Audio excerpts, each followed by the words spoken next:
salut à tous, bienvenue sur Tout m'intéresse. On fait un petit épisode au cours de la Dacia Spring sur ce dossier qui est de comment on peut s'équiper d'une prise de recharge quand on habite dans un immeuble. Ce qui n'est pas forcément une opération très très simple, mais je vous ai fait dans une première vidéo la notion, on a un petit peu abordé la notion de droit à la prise et de voir comment est-ce qu'on pouvait réclamer, entre guillemets, l'installation d'une prise pour la recharge d'un véhicule électrique. Et on a vu que c'était pas hyper simple parce que c'est un peu un régime de premier arrivé, premier servi, et que en termes de tarifs, c'était pas forcément les plus intéressants parce que vous pouvez pas bénéficier d'un maximum d'aide sur l'installation de ces prises de recharge. Donc c'est bien, mais c'est pas top. Voilà. Donc deuxième petite vidéo aujourd'hui, on va faire plus court. Ça va être sur et si on essayait de convaincre notre copropriété d'installer une infrastructure pleine et entière de IRVE, donc d'infrastructure de recharge de véhicules électriques. C'est-à-dire, en gros, aujourd'hui, quand vous êtes dans un immeuble neuf, alors celui-là n'est pas neuf, mais on va imaginer, dans un immeuble neuf, vous avez une obligation légale avec toutes les lois, climat, avenir, etc., de prééquiper un certain nombre de places avec des solutions de recharge. C'est absolument pas le cas dans l'ancien, évidemment. Et donc, vous pouvez se poser la question de se dire, est-ce qu'on pourrait imposer une infra suffisante pour recharger, je sais pas, une quinzaine de véhicules en fonction du nombre de garages que l'on a. Et donc pour ça, j'ai fait appel à l'opérateur. Alors c'est pas Enedis, nous sur Grenoble, on a une régie différente. Enfin, c'est un petit peu pareil, c'est le même principe qu'Enedis ici, pour aller visiter ce petit local là-bas, qui est notre local transformateur, qui dessert plus ou moins notre copropriété et puis quelques petits immeubles autour. Donc on a fait la visite avec eux, avec le technicien qui est venu, et il m'a fait parvenir un devis. Et je vais vous montrer un petit peu sur l'ordi à quoi ça ressemble.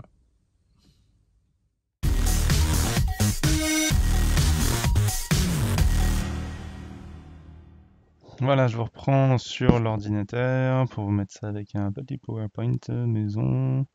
Désolé, je suis pas un pro de la présentation, mais c'est pour vous montrer ça un peu plus clairement. Je vous ai pris une copro sur Google Maps sur lesquelles on avait travaillé pour ce genre de projet IRVE. Donc si je vous remonte par rapport à la vidéo qu'on a vue tout à l'heure, on a ici notre arrivée Enedis de copropriété. Donc on a un local transformateur dans lequel il y a encore relativement de la place en termes de capacité. C'était de mémoire, c'était un transfo de 1000 kV1 sur lequel on consomme à peu près en pointe, on va dire, on consomme autour de 300-350. Donc autant vous dire que voilà.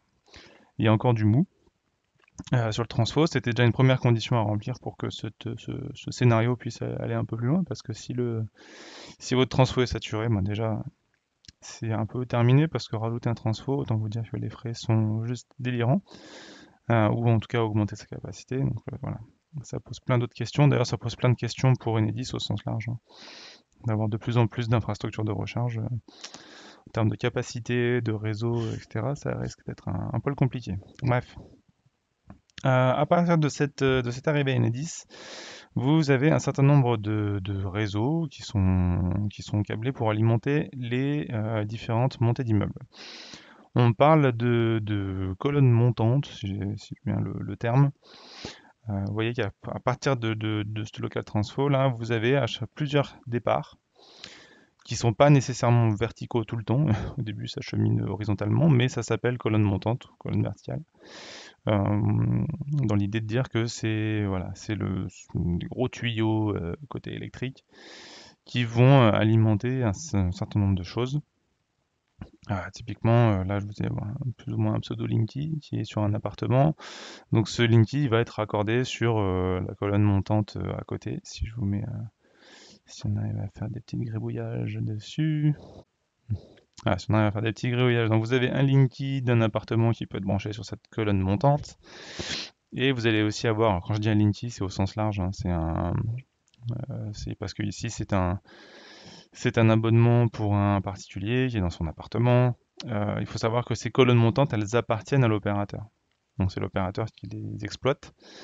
et ça lui appartient, c'est lui qui en a la maintenance à charge pour la suite. Donc vous, quand vous faites une demande pour votre appartement pour équiper d'un accès électrique, vous allez poser un compteur de l'opérateur qui va être raccordé sur cette colonne montante. Au niveau des communs, par exemple, si je vais voir tout ce qui est machinerie d'ascenseur, porte de garage, éclairage commun, etc., vous avez aussi un compteur qu'on appelle des parties communes, qui lui aussi est branché sur cette fameuse colonne montante.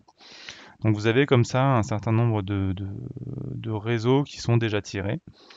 Nous, on avait de la chance, c'est que vous voyez, il y a 4 départs, et on a la chance d'avoir encore, je crois, 2 ou 3 potentiellement départs libres au niveau du local transfo, ce qui nous permettrait d'envisager la chose suivante. Alors, désolé, c'est du rouge, ça pique un peu, et je sais pas très bien dessiner, donc ça se voit pas du tout, mais ces réseaux rouges sont censés être des réseaux qui sont dans le sous-sol, dans les garages qui sont en dessous de l'immeuble. Donc l'idée, c'était à partir de ce local Enedis, l'opérateur installe un espèce de coffret donc voilà, de sectionnaire, qu'il appelle ça comme ça.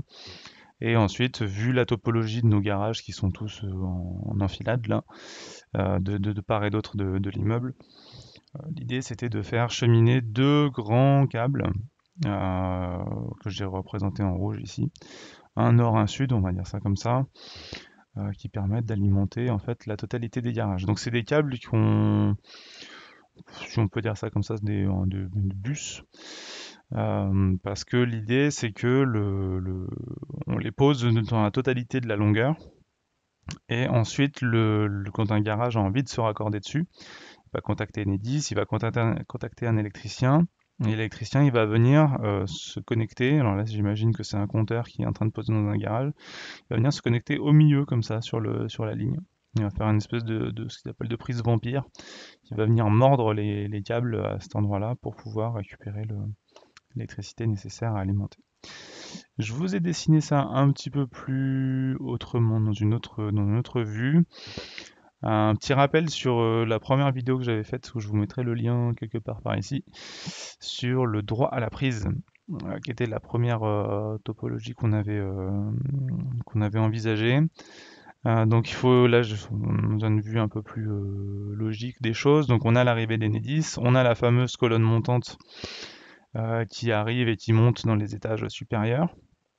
Et au niveau des parties communes, on a aussi un compteur qui permet de faire du comptage de l'électricité qui est consommée, qui est un compteur qu'on appelle communément celui des parties communes. Voilà, bref. Donc là, pour le coup, chez nous, j'ai regardé comme ça, c'était un triphasé 63 ampères.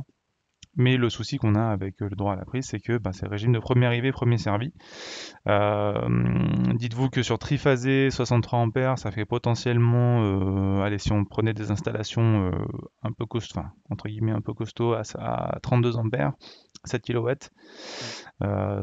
Bon, c'est pas énorme non plus, hein, mais bon. Imaginons qu'on prenne ce type de compteur-là, le premier qui arrive, il va prendre 32 ampères sur une des phases, le deuxième qui arrive, 32 ampères sur une autre phase, etc., etc. Sachant que ce compteur-là, il alimente un peu des choses, hein, il ne sert pas que aux véhicules électriques, il alimente aussi les portes de garage, éclairage commun, machinerie d'ascenseur, trucs comme ça. Donc vous n'avez pas les 63 x 3 dispo complètement, il y a déjà une partie qui est bouffée, enfin qui est consommée par les communs, c'est à ça que ça sert. Donc c'est vraiment, voilà, première arrivée, l'électricien vous dit OK, il vous installe une station de sous-comptage dans votre garage, et après, au choix, soit en fonction de la puissance qu'il aura pu, et en fonction de la puissance que vous souhaitez installer, voilà, différents types de chargeurs. 16 ampères et 10 ampères, on les retrouve sur des prises, les prises EF, donc vous savez, les fameuses prises classiques je sais très bien dessiner, je sais très bien dessiner, avec une souris en plus. Donc la prise classique qu'on retrouve chez soi, qui ressemble pas du tout à ça. Enfin, vous avez compris. Ou une prise T2, je vais même pas m'amuser à la dessiner, il y a plein de points à l'intérieur, mais c'est la prise telle que vous l'avez dans la voiture aussi. Voilà, donc c'est un peu ce système qui est embêtant, de premier arrivé, premier servi, qui peut être embêtant parce que d'un point de vue de la GoPro, comme je disais tout à l'heure, d'un point de vue de la GoPro, c'est un peu la jungle, et d'un point de vue de l'abonné, c'est un peu la course aussi, quoi. Faut savoir, voilà, au niveau des prix, on en parlait tout à l'heure, mais je l'ai remis là. Selon la topologie de ce qu'on et la prise de type de prise de ce qu'on va poser, ça c'est assez variable, hein, entre 500 et 2500 euros, mais avec des aides qui seront pas du tout pareilles, selon ce que vous posez. Vous êtes dépendant d'un abonnement de la copropriété, un abonnement qui a été contracté auprès de l'opérateur par la copropriété. Donc du coup, vous allez payer un coût du kilowattheure qui est défini dans cet abonnement. Généralement, on n'a pas de système d'heure pleine, d'heure creuse sur ces abonnements communs, parce qu'on ne souhaite pas payer l'électricité de l'ascenseur moins cher la nuit et plus cher la journée. A priori, c'est pas trop dans l'idée.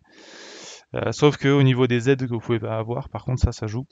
C'est en train de changer, mais au niveau des aides à devenir, typiquement, ça nécessitait que ce soit sur une installation heure creuse. Bref, on a déjà parlé du droit à la prise. Ce que je voulais vous montrer, c'était la différence avec les installations IRVE pleine et entière. Donc vous avez toujours l'arrivée Enedis avec le transformateur.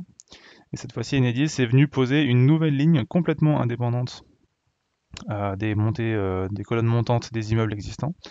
Une nouvelle ligne qui est complètement indépendante des compteurs de parties communes. Et voilà, ce que je vous montrais tout à l'heure, c'est-à-dire que le garage qui a envie, ou la place de parking, hein, d'ailleurs c'est pas réservé qu'au garage. Si vous avez des places de parking attitrées, ça marche aussi. Qui voudrait se raccorder sur ce réseau IRVE, bah, va venir faire une emprise, là, une vampire là-dessus, là, au niveau de la ligne électrique qui passe. Là aussi, vous aurez le choix du type d'abonnement, parce que là, en tant que particulier, vous allez demander directement auprès de l'opérateur, Enedis ou autre, à prendre un abonnement. Donc vous allez avoir l'installation comme si vous étiez chez vous, quoi, quelque part, quoi. Avec un Linky ou autre, et un abonnement que vous payez tous les mois. Et un coût du kilowattheure, bah forcément, qui va dépendre de votre abonnement. Si vous avez pris un abonnement heure pleine, heure creuse, bah voilà, vous paierez le tarif en conséquence. Le coût, il est à peu près dans les mêmes eaux, hein, entre 500 et 2500. C'est toujours pareil, c'est très dépendant. Pour une petite green up qui coûte 80 euros, ce sera pas du tout le même prix qu'une station 7 kW, 22 kW des différents opérateurs. C'est clairement ça qui fait la différence de prix, plus le câblage. Forcément, si je veux câbler du 10 ampères, du fil en 2.5, ça va suffire. S'il faut du 32, voire plus, il va falloir des sections supplémentaires, potentiellement sur des longueurs relativement longues selon comment a été fait l'installation. Et le câble, ça coûte cher, surtout en ce moment. Par contre, le gros point noir, hein, franchement, de ces installations RVE, c'est le coût pour la copropriété. Parce que là, on est sur des dizaines et des dizaines et des dizaines de milliers d'euros. Donc autant vous dire que pour faire voter ça en AG, c'est coton, quoi. Pouvoir justifier le besoin, etc. Donc c'est pour ça qu'aujourd'hui, nous, sur ce plan-là, on n'est pas allé beaucoup plus loin. On est passé par une solution que je présenterai dans la prochaine vidéo sur ce thème-là, qui est savoir le choix d'une installation avec opérateur. Mais voilà, juste c'était l'idée de vous montrer que ça existe, que c'est possible, théoriquement en tout cas. C'est surtout possible dans le neuf, hein, parce que c'est obligatoire. Ça aide. Et donc voilà, je referai une autre vidéo sur ce dernier choix sur lequel on est en train de finaliser toute la partie paperasse. C'est très long, il faut anticiper. Ça se fait, puisqu'on va y arriver. Et j'espère vous faire la prochaine vidéo très vite. Donc voilà, j'étais quelques petits dessins pour vous montrer les différences entre les installations droit à la prise et les installations IRVE complètement indépendantes qui sont installées par un opérateur type Enedis. Et vous montrer que voilà, même si c'est possible, c'est clairement pas la plus simple. Et à mon avis, ça, ce problème de coût, parce que même si j'ai dit tout à l'heure qu'effectivement les colonnes montantes sont la propriété de l'opérateur, c'est vrai, il en assure la maintenance, etc. Par contre, l'installation, c'est à coût partagé. Et donc, pareil, là, c'est en train de changer au niveau des textes de loi. Le curseur, qui était plus ou moins 60-40, est en train de switcher un peu, mais malgré tout, ça représente plusieurs dizaines de milliers d'euros. Donc, je veux dire, quand on voit que déjà qu'on a du mal à passer dans une AG des dépenses qui nous paraissent essentielles, mais qui sont beaucoup plus petites que celles-là, là, je pense que c'est mort, quoi. Grosso modo. Voilà, je vous dis à plus tard pour une prochaine vidéo sur le thème de comment connecter sa voiture, de comment recharger sa voiture quand on est dans un immeuble. c'est pas impossible, mais il faut connaître un peu les différentes pistes et on y croit. À toutes!